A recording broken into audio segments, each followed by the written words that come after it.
Subscribe করুন শেষের কবিতা, click করুন বেল আইকন।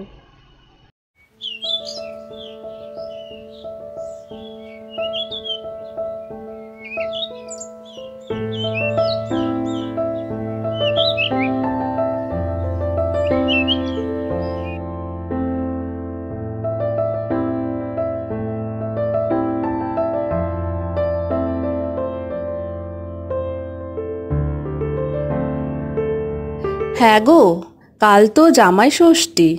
দুই জামাইকে তো নেমন্তন্ন করতে হবে। হ্যাঁ, রাহুল আর মিতাকে আসার জন্য আমি খবর পাঠিয়ে দিয়েছি। খুব ভালো করেছো।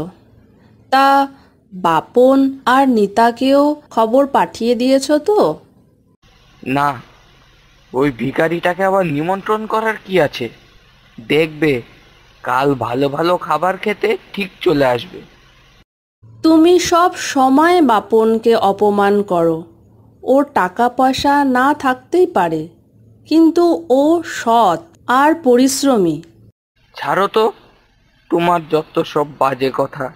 আমি যাই, বড় জামাইয়ের জন্য বাজার করে নিয়ে আসি। মনে রেখো, তোমার মেয়ে দুটো, আর মেয়ে জামাইও দুটো। যা বাজার করবে দুটো জামাইয়ের জন্যই করবে। আর হ্যাঁ, ছোট জামাইকে খবর পাঠাও। ঠিক আছে ঠিক আছে, আসার জন্য খবর পাঠিয়ে দিব। কিন্তু তোমার ছোট মেয়ে আর ছোট জামাইয়ের জন্য আমি বাজার করতে পারবো না, এই বলে দিলাম।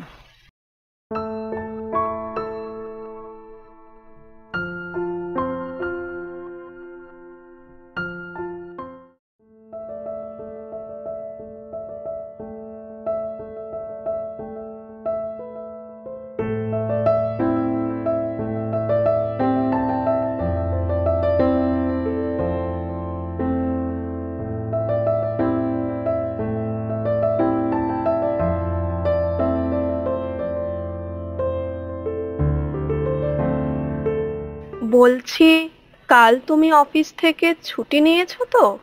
হ্যাঁ, ছুটি না নিলে হয়? জামাই ষষ্ঠী বলে কথা।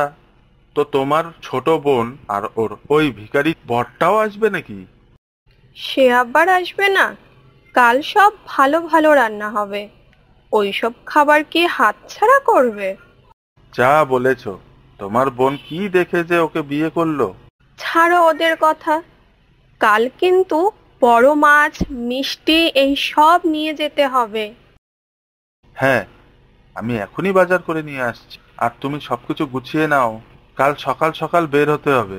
হ্যাঁ, ঠিক আছে।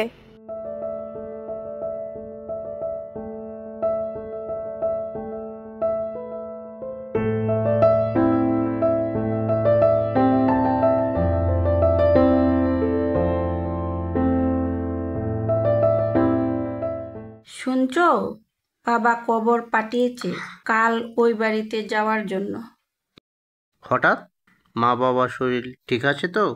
হ্যাঁ, মা বাবার কিছু হয়নি। কাল তো জামাই ষষ্ঠী। ও, কাল তো জামাই ষষ্ঠী। বাবা আমাদের যখন নিমন্ত্রণ করেছে, কাল আমরা অবশ্যই যাব। কিন্তু ওইখানে গেলেই তো বাবা তোমাকে অপমান করে। এইভাবে বলো না গিন্নি, বাবা গুরুজন। আমি ওই কথায় কিছু মনে করি না। তোমাকে বলে কোনো লাভ নেই। তুমি তৈরি থেকো, কাল সকাল সকাল বেরিয়ে পড়ব। ঠিক আছে, কাল কি নিয়ে যাবা ওই বাড়িতে? কেন? আমাদের বাড়ির গাছের সবজি নিয়ে যাব, দেখবে খুশি হবে। ঠিক আছে।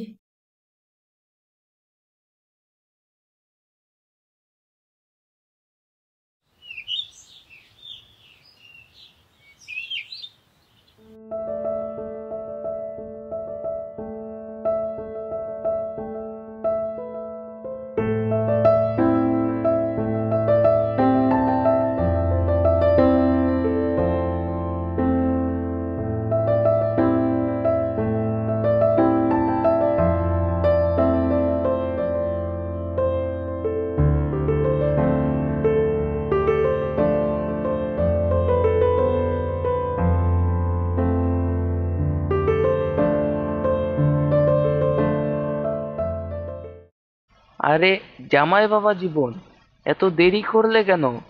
সেই সকাল থেকে তোমাদের জন্য অপেক্ষা করছি। জানেন তো, অফিসের কাজে ব্যস্ত থাকি, অনেক বলে দুদিনের ছুটিতে এলাম। আর আপনার মেয়ের তো বাজার করাই শেষ হয় না। অমনি আমার দোষ, কতদিন পর বাড়ি এলাম, সবার জন্য একটু কেনাকাটা করব না? দেখলে গিন্নি, এই হলো আমার মেয়ে।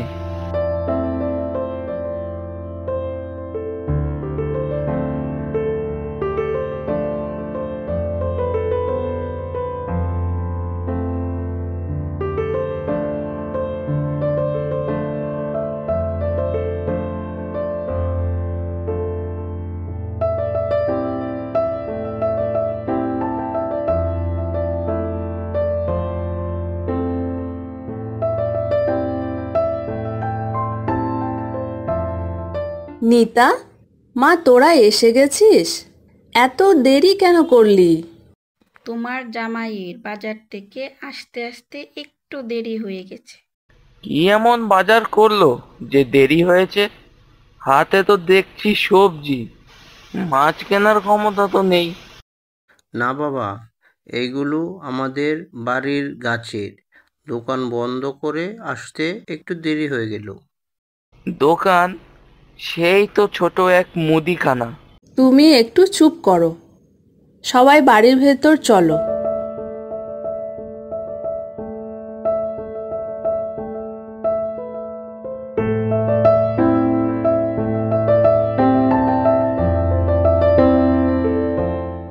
বাপন ভাই, ভালো করে খাও। এত ভালো খাবার তো তোমরা খেতে পারো না। জামাইবাবু, এসব আপনি কি বলছেন? আহ গিন্নি, দাদা তো ঠিকই বলেছে। আমরা ডাল ভাত খেয়েই ভালো থাকি, আর বাড়ির টাটকা সবজি তো আছেই।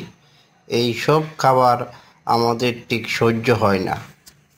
আহা, হচ্ছেটা কি? সবাই চুপ করে খাও।